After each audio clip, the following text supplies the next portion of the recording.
I never expected that a single morning could turn my entire work life upside down. If you've ever felt blindsided at the office, you'll understand why I had to share this story. Make sure to comment at the end with whether you think I overreacted.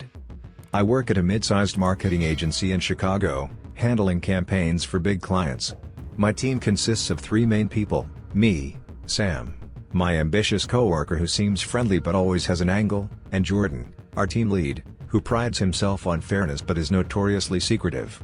Things had been running smoothly until the day I received a mysterious email flagged urgent from HR. It was vague, mentioning unexplained discrepancies in my recent reports and suggesting a meeting with Jordan. My stomach dropped. I double-checked my submissions, ran through numbers, and everything looked correct. The email didn't accuse anyone directly, but the tone implied suspicion. I couldn't shake the feeling that someone wanted to make me look bad. Even worse, my inbox started filling with seemingly innocent Slack messages from Sam, asking if I'd seen the latest project notes. Something about the casual tone felt off, like he knew more than he let on. I glanced at the clock, 8:45 a.m., and realized my day had just begun. Little did I know, this email was the first domino in a series of moves that would completely reshape my office dynamics.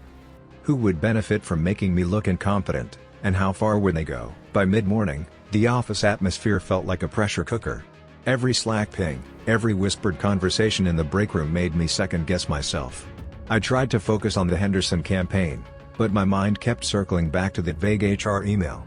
Was someone sabotaging me, or worse, setting me up? Sam's behavior didn't help.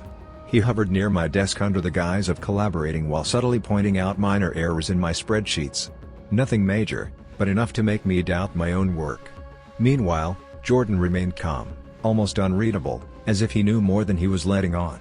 His casual questions about project deadlines felt like subtle interrogations. I started documenting everything: emails, Slack threads, even badge scans from the security system to show where I'd been each day. I wanted proof, anything that could protect me if things escalated. But the harder I worked to cover my tracks, the more mistakes seemed to pop up, tiny ones I had never made before. Then came the first hint of public pressure. During a team check-in, Jordan casually mentioned that clients had flagged delays on one of my deliverables. My heart sank. I had no idea what he was referring to. Sam gave me a sly, almost imperceptible smirk. Something about the way he looked said, he knows something I don't.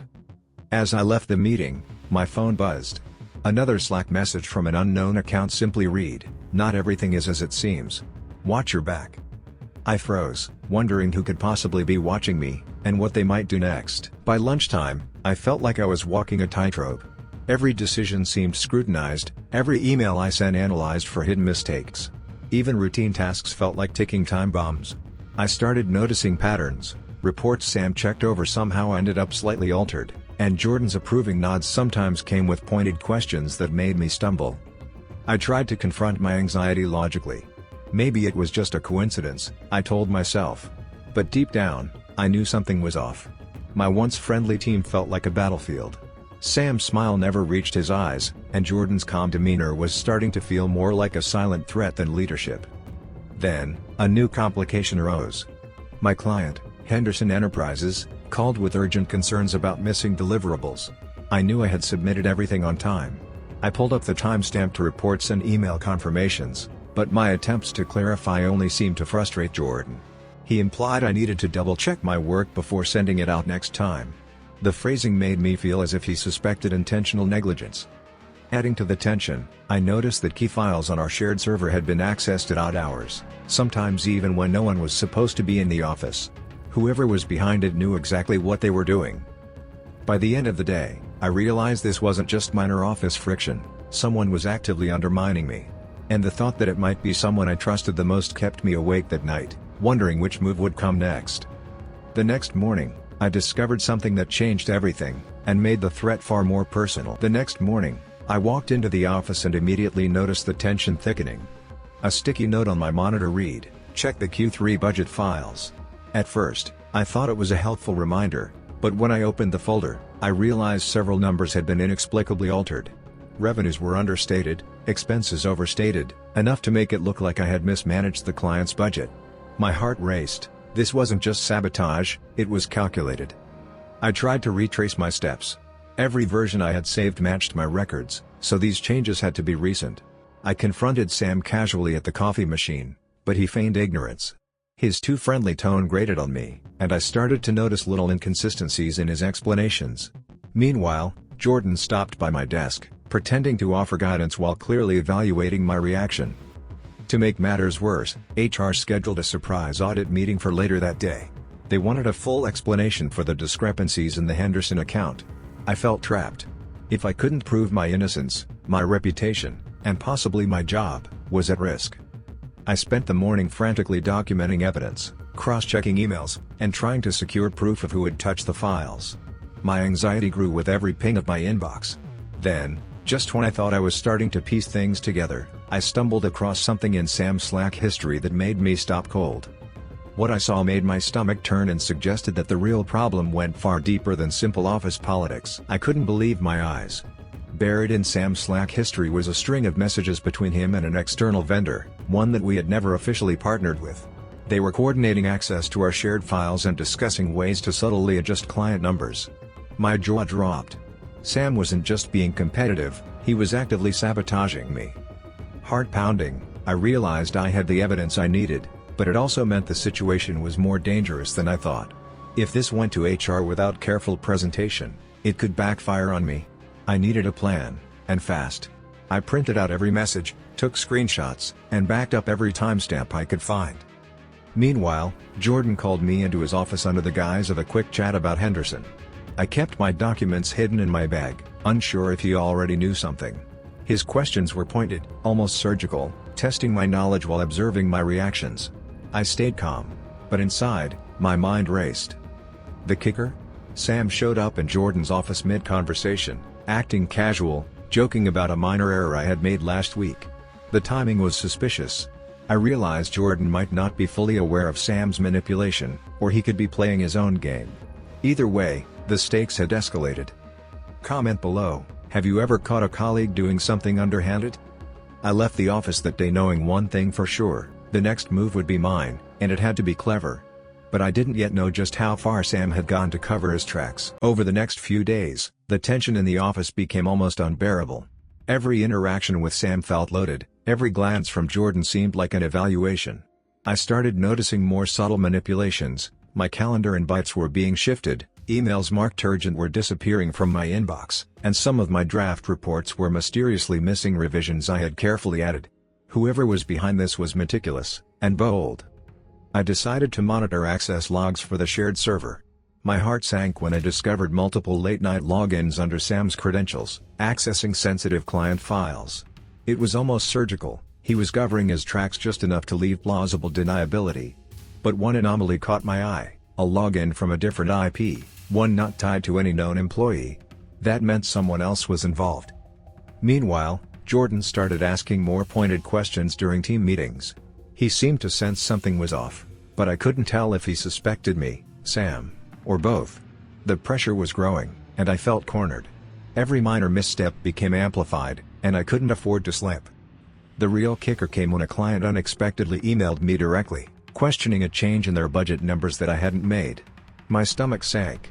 I realized this was no longer just internal office drama, real money, and my professional reputation were at stake. By the end of the day, I knew I had to confront Sam, or risk losing everything. But I had no idea what shocking revelation awaited me when I finally dug deeper. I finally decided to confront Sam privately after hours in the office. My plan was simple: remain calm, present the facts, and gauge his reaction. I found him near the break room, sipping coffee with that same smug grin. I slid my printed screenshots across the table. At first, he laughed, brushing it off as a misunderstanding. But then his expression changed, just slightly, and he leaned in, whispering something that made my blood run cold. Sam wasn't acting alone. There was someone higher up orchestrating the whole scheme. He didn't name names, but the implication was clear: Jordan, or at least someone in management, was involved. I felt like the floor had dropped out from under me. Everything I thought I knew about the office hierarchy was wrong. My carefully documented evidence suddenly seemed like a small piece of a much bigger puzzle. Sam smirked, enjoying the moment, clearly expecting me to panic. I forced myself to stay composed, but inside I was reeling. I left the break room with a knot in my stomach, realizing the stakes were far higher than I'd imagined. This wasn't just about budget files or client reports, it was a coordinated effort to undermine me, and potentially others, in the office. Whoever was pulling the strings had a lot to gain, and I needed to find out who before it was too late. By the time I reached my desk, another alert pinged on my laptop, a new file in the Henderson folder, labeled for review, urgent. But when I opened it, what I saw made me question everything I thought I knew about loyalty and trust in my workplace. The file was shocking. Hidden deep within it were manipulated numbers that traced back not just to Sam, but to Jordan's login credentials. My mind raced. Had Jordan been orchestrating this all along? The betrayal cut deeper than I expected. Every friendly comment, every nod in meetings, suddenly felt like part of the act. I immediately made copies of everything and sent a discreet message to HR, hinting at irregularities without revealing all my evidence yet. I needed to confirm the chain of command before making any formal accusations. But even as I did this, I felt the weight of paranoia settle in. Who could I trust? Was HR completely independent, or were there others involved? Meanwhile, Sam acted completely normal, joking at lunch like nothing was wrong. The audacity made me furious. I started noticing subtle patterns: his desk strategically near security cameras, his Slack messages carefully phrased, and his casual comments in meetings designed to plant doubt about me. It was chilling how methodical he was. I spent the rest of the afternoon piecing together access logs, email threads, and Slack histories. Every new discovery raised more questions than answers. And then, just when I thought I had a handle on it, I stumbled upon an entirely new set of documents, ones that suggested yet another player was involved, someone I never suspected. Comment below, have you ever uncovered a workplace betrayal that went deeper than you imagined? By the end of the day, I realized this office drama was far from over, and the next revelation would turn everything upside down. I knew I had to act strategically. Charging in without a plan would be suicide. Sam was clever, Jordan possibly even more so. I spent the evening mapping out the timeline of every suspicious activity, cross-referencing emails, Slack messages, and server logs. It was like piecing together a puzzle with missing pieces, but patterns began to emerge. I realized I needed allies, but cautiously. HR was an option, but I couldn't be sure they weren't compromised. So, I decided to create a secure, offline backup of all evidence first. Screenshots, PDFs, audit logs, I saved everything onto a flash drive I kept in my bag at all times. If things went south, I wanted irrefutable proof of what had happened. Next, I set up a silent observation plan. I would monitor Sam's and Jordan's activities for a few days, tracking subtle changes in file access and unusual Slack interactions. I also prepared a decoy email with a deliberately mistaken budget entry, designed to lure whoever was tampering with our files into revealing themselves. I spent hours rehearsing the confrontation in my mind. Calm, factual, unemotional, that was the key. I needed to maintain control of the conversation while subtly laying out the evidence to provoke a reaction. Timing was everything. By the end of the night, I felt a mixture of fear and determination. Tomorrow, I would make my move. But I had no idea the reaction I was about to provoke would completely change the dynamics in the office, and reveal secrets even I hadn't anticipated. The next morning, I arrived early, my evidence organized and my nerves steeled. I found Sam at his desk, casually scrolling through emails as if nothing were wrong. I took a deep breath and asked him to step into the conference room with me. He smirked, acting nonchalant, but there was a flicker of unease in his eyes. Once the door was closed, I laid out the timeline, screenshots, and audit logs on the table. I spoke calmly, pointing out discrepancies, unusual logins, and the Slack messages linking him to the external vendor. I watched his face carefully, noting every twitch and hesitation. He tried to laugh it off at first, claiming it was just a misunderstanding, but I pressed on, asking pointed questions about the manipulated files. Then came the moment that made my stomach drop. Jordan walked in. He had overheard enough to know something was happening. Instead of defending Sam, he froze. That pause said more than any words could. I realized that Jordan had been involved but didn't expect me to uncover it so thoroughly. His silence confirmed what I had feared: the betrayal ran higher than I imagined. Sam's smirk vanished, replaced by a tight-lipped tension. The room was silent except for the hum of the air conditioner. I knew I had them cornered, but I also knew one wrong move could let them spin the story against me. As I reached for the final piece of evidence, something unexpected happened that changed the power dynamic entirely. The moment I revealed the final piece of evidence, a time-stamped email directly linking Sam and Jordan to the manipulated files, everything shifted. Sam's face went pale, and Jordan's rigid composure crumbled. They both realized I had proof that couldn't be disputed. HR was called immediately. They reviewed the documentation I had prepared, double-checked server logs, and interviewed witnesses. Within hours, both Sam and Jordan were placed on administrative leave pending further investigation. It was surreal. Just days ago, I had felt trapped and paranoid, and now the balance of power had swung completely. The office buzzed with whispers.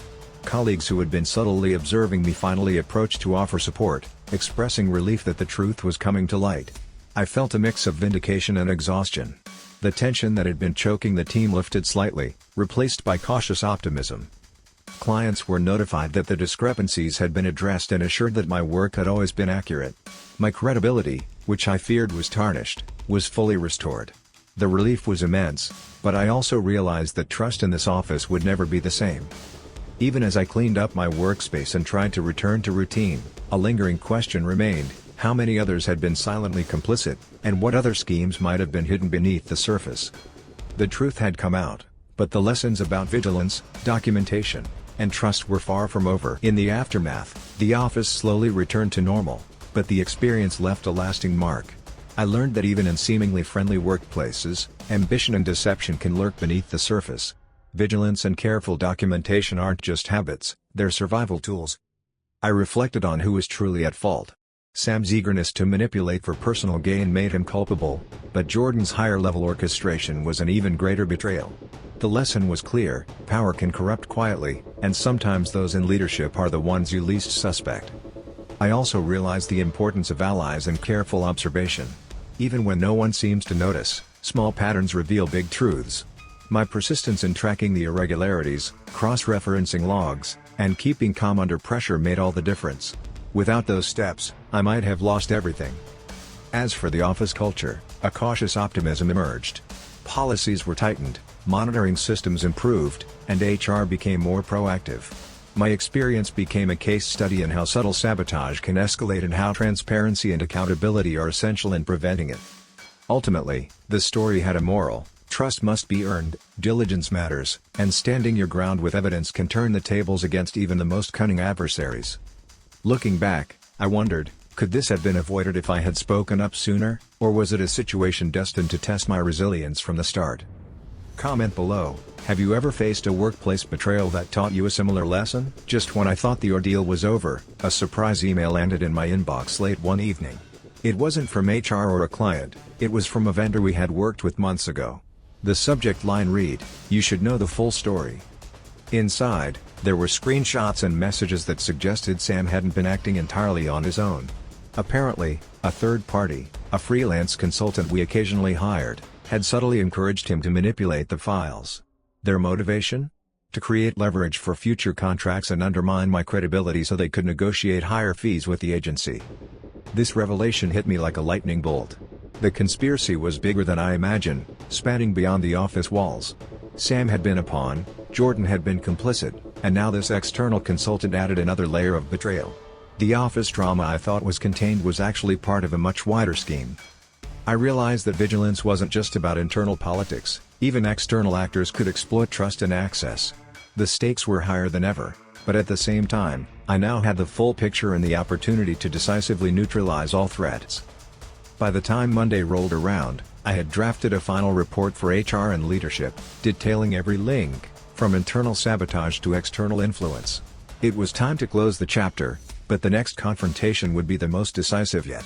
Monday morning, I walked into the conference room armed with every piece of evidence: internal logs, Slack messages, email threads, and the new documentation from the external consultant. HR, a senior director, and the agency's compliance officer were present. Sam squirmed in his chair, Jordan avoided eye contact, and I felt a strange mix of nervousness and determination. I laid out the timeline meticulously, connecting every manipulated file, every suspicious login, and every subtle attempt to undermine me.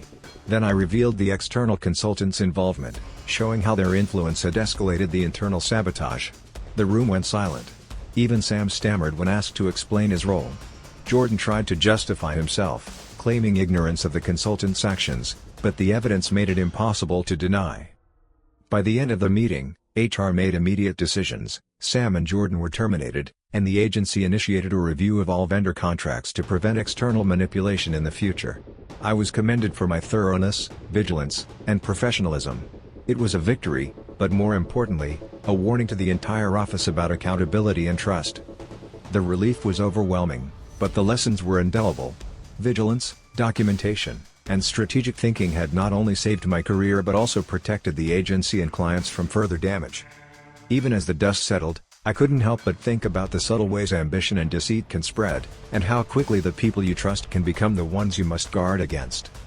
The office was quiet now, but the experience had left me forever alert. Looking back, the entire ordeal taught me one clear lesson: trust cautiously, document meticulously, and never underestimate the subtle power of manipulation. Sam and Jordan's schemes showed how ambition, unchecked, can spiral into deception that affects everyone around it. But my persistence, attention to detail, and strategic thinking turned the tables, protecting not just myself but the agency and our clients. The moral is simple: in the workplace, diligence and integrity are your strongest allies. Those who try to undermine others often reveal their true motives, and evidence, carefully gathered, has the power to expose even the most carefully hidden sabotage. I also learned that vigilance must extend beyond immediate colleagues. External influences can creep in, and what seems like isolated office drama may be part of a larger scheme. Protect your work, know your rights, and never ignore the small signs; they often point to bigger truths. Ultimately, karma played its part. Those who betrayed trust faced consequences, while staying alert and proactive safeguarded both my career and peace of mind. Comment below: have you ever uncovered a workplace betrayal that completely shocked you? I'd love to hear your story. And don't forget to subscribe for more real-life workplace drama and lessons you can actually use.